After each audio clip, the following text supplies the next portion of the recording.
Hello guys, मेरे YouTube channel पे आप सभी का स्वागत है। आज के एपिसोड में जहाँ पे हम देखते हैं कि निरंजन जो होता है वो रणविजय से सवाल करने लगता है कि क्या तू ही इस बच्चे का बाप है। तभी रणविजय को गुस्सा आ जाता है, उसका कॉलर पकड़ लेता है। और यहाँ पे वैजू बोलती है कि बस कर निरंजन, तुझे अच्छे से पता है मैं वानी की आई भी हूँ, बाबा भी हूँ, तो प्लीज़ अपनी हद में रह। उसके बाद यहाँ पे निरंजन कहता है कि हर समस्या का समाधान होता है, लेकिन ये कोई समस्या का समाधान नहीं है, हिंसा से नहीं, हिंसा से नहीं, अहिंसा से करना है। और दूसरी बात, थोड़ा समझदार बन, ठीक है। ये लाठी वाठी फेंको, और मैं वैसे इस वैजू का शुभ चिंतक हूँ, तो मेरी बात मान लो और जो भी काम करना है कलम से करो। ये लाठी से कुछ नहीं होने वाला है। जो चीज़ें अहिंसा से हो सकती, शांति से हो सकती, उससे मार झगड़ा करने का क्या फ़ायदा है। मुझे बस तुम लोग ये बताओ, और तुम लोग को लग रहा है कि तुम लोग को समस्या का समाधान करो, बिल्कुल भी नहीं करो। ये पेन ले, चुपचाप अपने जो घर का प्रॉपर्टी है मेरे नाम कर दे, घर छोड़ के चली जा, अपनी बेटी को लेके गांव छोड़ के तू हमेशा के लिए चली जा, यही तेरे लिए अच्छा रहेगा। वह जो है सुन के पूरी तरह से शौक हो जाती है। वो बोलता है अरे दिखा इसको पेपर दे जरा, ताकि फटाफट साइन करे, मैडम उनकी बेटी को भी तो लेके जाना है। तभी यहाँ पे निरंजन का गुंडा जो रहता है वो फाइल लेके खड़ा हो जाता है वैजू के पास। उसके बाद यहाँ पे निरंजन जो होता है ताव दिखाने लगता है, बोलता है चुपचाप साइन कर दो। जहाँ पे वैजू बोलती है मैं ना साइन करूँगी और अपनी बेटी को भी मैं यहाँ से लेके जाऊँगी, और अगर तुमने ज़्यादा दिमाग लगाने की कोशिश की तो इस लाठी से मैं तुम्हारा भी मुँह तोड़ दूँगी। उसके बाद निरंजन बोलता है ठीक है, आ जाओ आ जाओ, कर लो, जो इसको आने दो, जो करना है। ज़रा इसको भी तो वो सरप्राइज़ दिखाया जाए जो सरप्राइज़ कब से रखा है। अरे उठाओ जल्दी से छत। उसके बाद यहाँ पे वैजू शौक हो जाती कि आखिर किस सरप्राइज़ को दिखाने की बात कर रहा है। उसके बाद बहुत तेज़ से पंखा चलने लगता है, जिसकी वजह से हवाएं चलने लगती हैं, और जो पुराने झाड़ के गट्ठर होते हैं वो सब उड़ के जाने लगते हैं। यहाँ पे सब लोग एकदम शौक हो जाते हैं, इतनी तेज तेज से पंखे की हवा की वजह से वो गट्ठर बहुत तेज़ी तेज़ी उड़ता है। फिर नीचे देखते हैं एक पिंजड़ा जैसा रहता है, और जिसमें वानी को कैद किया गया रहता है, जहाँ पे वानी बहुत ही रो रही होती, आई आई प्लीज़ मुझे बचा लो, ब्रेव मैन प्लीज़ मुझे बचा लो, नहीं तो मैं मर जाऊंगा। जैसे ही रणविजय और वैजू देखते हो पूरी तरह से पागल हो जाते हैं, और वो वानी की तरफ दौड़ने लगते हैं। लेकिन यहाँ पे कुछ गुंडे जो होते हैं वो रणविजय और वैजू को पकड़ लेते हैं ताकि वो लोग वहाँ तक नहीं पहुँच पाए। तभी यहाँ पे निरंजन कहता है पहले ही बोला मैंने, अहिंसा से काम करना है, चुपचाप वैजंती कदम वहाँ पे साइन कर दो और अपनी बेटी को लेके जाओ, और हमें कुछ नहीं चाहिए। तभी यहाँ पे वानी बोल रही होती है कि प्लीज़ प्लीज़ आई मुझे बचा लो, प्लीज़ आई। जहाँ पे वैजू देख रहे होते हो, समझ रहे होते उसकी बेटी की कितनी तकलीफ है। और यहाँ पे निरंजन कहता है अगर ज़्यादा चालाकी किया तो मुझसे बुरा कोई नहीं है, देखो मेरे पास चाबी है, और थोड़ा सा आग लगेगा तो ब्लास्ट हो जाएगा। अरे जरा इनको करके दिखाओ, ये लोग ऐसे मानने वालों में से नहीं है। उसके बाद वह पेट्रोल डीजल का छिड़काव करने लगता है, जहाँ पे रणविजय देखता है और पूरी तरह से शौक हो जाता है कि आखिर ये लोग छोटे बच्चे को भी नहीं छोड़ रहे, उसके साथ क्या कर रहे हैं। उसके बाद रणविजय जो होता है वह किसी तरह वहाँ पे हिलने की कोशिश करता है गुंडस मार के, लेकिन कुछ गुंडे फिर से पकड़ लेते हैं रणविजय को।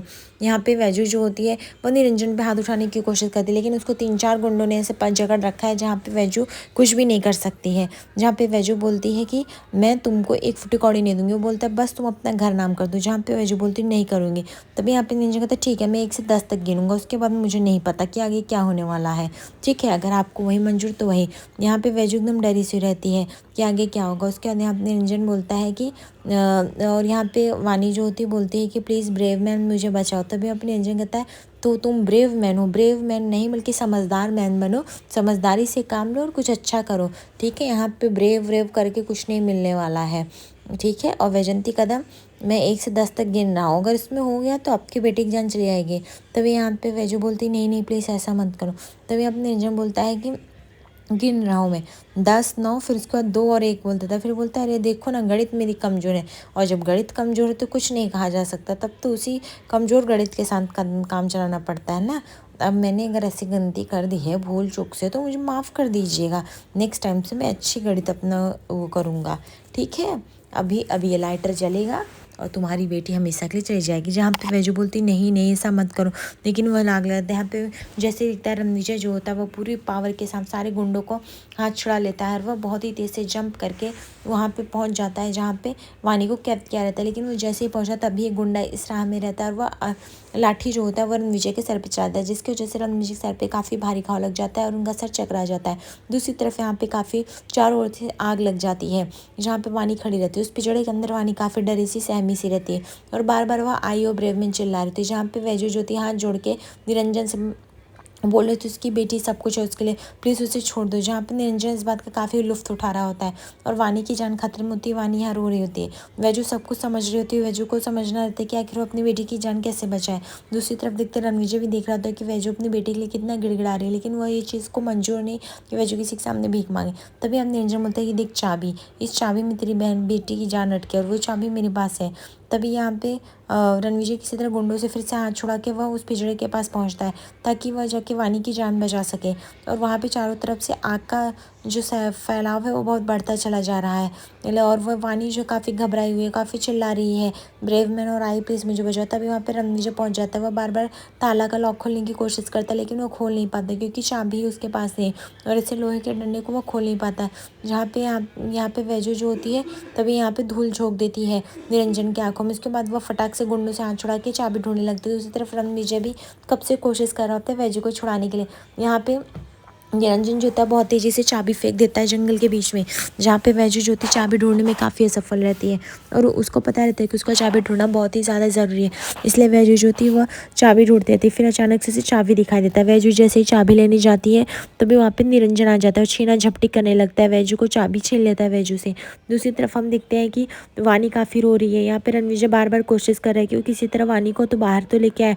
तभी यहाँ पे वैजू जो होती है वह गिर जाती है और वह सोचती है कि, और पीछे से निरंजन उसका पैर खींच रहा तो सोचती है कि वो फटाक से चाबी दे दे। वो चाबी देती हुई बोलती है राणा को कि प्लीज़ राणा जी आप मेरी बच्ची को बचा लीजिए। इस बात का फ़ायदा उठाकर निरंजन जो होता है वो रिवॉल्वर चलाने लगता है कि वो चाबी वहाँ तक पहुँच ही ना पाए।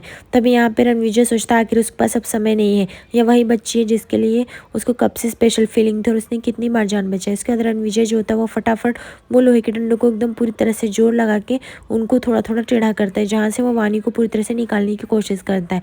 आग का सैलाब इतना बढ़ गया रहता है कि वो फटाक से उधर से कूद के चला जाता है और निरंजन यहाँ पे पिस्तौल से जो होता है वार कर देता है ताकि वो चाबी जो होती है वो गुम जाती है। इसलिए रणविजय को सब करना पड़ा। दूसरी तरफ हम देखते हैं कि वह फिर से ऐसी गोली चलाने की कोशिश करता है, जहाँ पे वैजू पहुँच जाती है और उसे धक्का दे देती है कि नेक्स्ट टाइम से वो ये सब नहीं करे। इसके बाद वह अपनी बेटी के पास जाती है, फटाफट वानी को गोदी में लेती है और उसे सहलाते हुए प्यार करती है और पूछती है वानी तुम ठीक हो ना, तुम्हें कुछ हुआ तो नहीं ना, मेरा बच्चा, मैं एकदम से डर गई थी। और रणविजय देख रहा था दोनों माँ बेटी का मिलन कितना सुनहरा है। यहाँ पे वैजू को जैसे दिल में शांति हो जाती है जैसे ही वो अपनी वानी पा जाती है। दूर खड़ा निरंजन सोच रहा था कि अब तो कुछ करना पड़ेगा, अगर ये यहाँ से चली गई तो मेरा हार हो जाएगा, मैं क्या करूँ, मुझे कुछ समझ नहीं। इसलिए वो डिसाइड करता है कि वो वैजू और उसकी बेटी को हमेशा के लिए ख़त्म कर देगा और रिवॉल्वर निकाल लेता है। लेकिन ये रणविजय दूर खड़ा सब कुछ देख रहा होता है, उसका निरंजन में पूरी तरह से नजर रहता है। इसलिए जब निरंजन जो अटैक करने वाला ही होता है गोली चलाने, तब यहाँ पे रणविजय जो होता है वैजू और वानी को पीछे कर देता है, खुद आगे आ जाता है और वह गोली जो होता है वो खुद ही खा लेता है।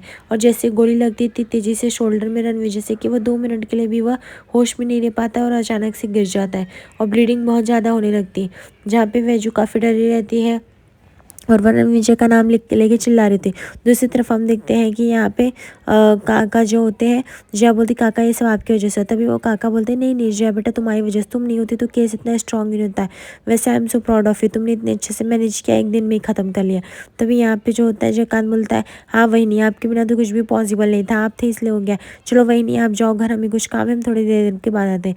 तभी यहाँ पे जया सोच रही थी कि अभी तक रणविजय ने ना कॉल किया ना मैसेज किया, उसको पता है कि मुझे घबराहट से होने लगती है, अब तक तो उठ जाना चाहिए, सुबह से मैंने ट्राई किया तो भी नहीं लगा और अभी भी कॉल नहीं लग रहा। उसके बाद यहाँ पे जय कॉल लगाने की कोशिश करती है। यहाँ पे वायु जो काफ़ी डरा हुआ है वो सुनीता मौसी के साथ है। सुनीता मौसी उसको पानी दे रही है, पानी पीने के लिए, और वह पानी पी रहा है। उसके बाद वो उसे दूध भी दे रही होती है, लेकिन वो एकदम से डरा हुआ रहता है, उसको समझ में ही नहीं आता वो करे क्या। तभी यहाँ पे जैसे जया का फ़ोन आता है वो बोलता है हाँ हाँ ही बोलो।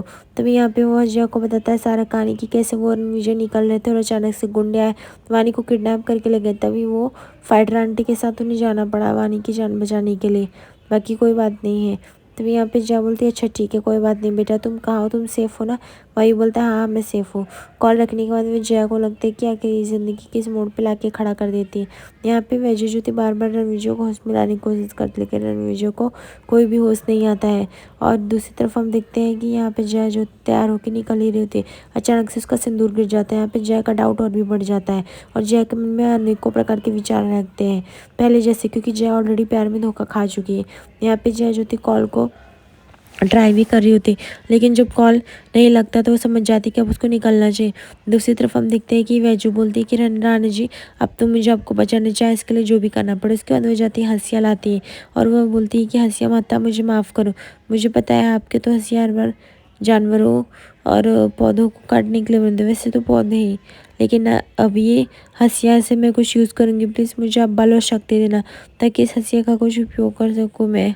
उसके बाद वह हंसिया लेके जाती गरम गरम, और यहाँ पे देखते हैं कि वानी जो थी ख्याल रख रही थी वैजू का। और यहाँ पे जैसे ही वो हंसिया लेके आती है, वो फटाक से उसी घाव में चुभो देती है और वहाँ से गोली निकाल देती है तुरंत। तभी यहाँ पे वानी बोलती है कि क्या ब्रेव अंकल ठीक हो जाएंगे। तभी यहाँ पे वैजू बोलती, कुछ बोल नहीं सकते, पर ये गोली निकालना बहुत ज़रूरी था, नहीं तो उनके पूरे बॉडी में जहर फैल जाता और हम लोग उन्हें बचा भी नहीं पाते। उसके बाद यहाँ पे रणविजय की हालत काफ़ी ख़राब हो रही थी, जहाँ पे वैजू जो थी जड़ी बूटी लेने जाती है और बोलती है वानी को ध्यान रखने के लिए और उस कपड़े पे हाथ लगा के रखने के लिए। उसके बाद वैजू जो थी सारी जंगल की जड़ी बूटी को पहचान रहे थे और फटाफट उन्हें सिलबट्टे पे पीसने लगते हैं ताकि वो जाके तुरंत रणविजय को दे सके। इस जंगल के बीच में कोई भी अस्पताल और डॉक्टर नज़दीक नहीं, सब दूर है। तब तक वह और भी रिस्क नहीं लेना चाहती थी और रणविजय की जान के लिए, इसलिए वह जो थी फटाफट करती है घर पे ही सारा इलाज। उसके बाद वह रणविजय को किसी तरह सहारा देती है और वह सोच रही थी कि रणविजय को बस होश आ जाए तो वह कुछ कर सके। यहाँ पे दूसरी तरफ देखते हैं कि जय काफ़ी अपसेट रहती है, वो कार ड्राइव कर रही थी। वो सोच रही थी आखिर रणविजय कॉल नहीं उठा रहा है, आखिर बात क्या समझ में नहीं आए हो वो दोनों ठीक हो। तभी हम देखते हैं कि यहाँ पे वैजू जो होती है अपने कंधों पे किसी तरह सहारा करके रणविजय और वानी को घर लेके आती है।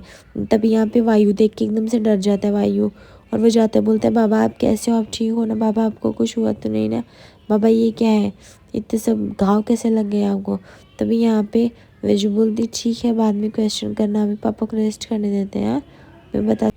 लेकिन वायु जो था रोने लगता है। उसके बाद वैजू से संभालती है कि नहीं वायु बेटा रो मत, तुम रो क्यों रहे हो, हाँ हम लोग तुम्हारे साथ हैं। यहाँ पे सुनीता जो थी वो वैजू को वायु और रानी को संभालती है। यहाँ पे वैजू जो थी राना को लेके आती है और घबराई से रहती है। वो पूछती है, राना जी आपको होश में आना पड़ेगा वरना आपकी तबीयत बहुत ज़्यादा ख़राब हो जाएगी। तभी हम देखते सुनीता ताई जो होती है वो डॉक्टर का इंतजाम करती है। डॉक्टर बोलते बताओ पेशेंट कौन है और कहाँ पे गोली लगी। तभी यहाँ पे वैजू बोलती है कि डॉक्टर साहब एक्चुअली बात ऐसी है कि गोली तो मैंने निकाल दी है, आपको बस बचे खुचे जहर और जो आसपास है वहाँ पे सर्जरी करनी है, थोड़ी बहुत दवाई करनी है, बाकी तो सारा काम मैंने कर दिया।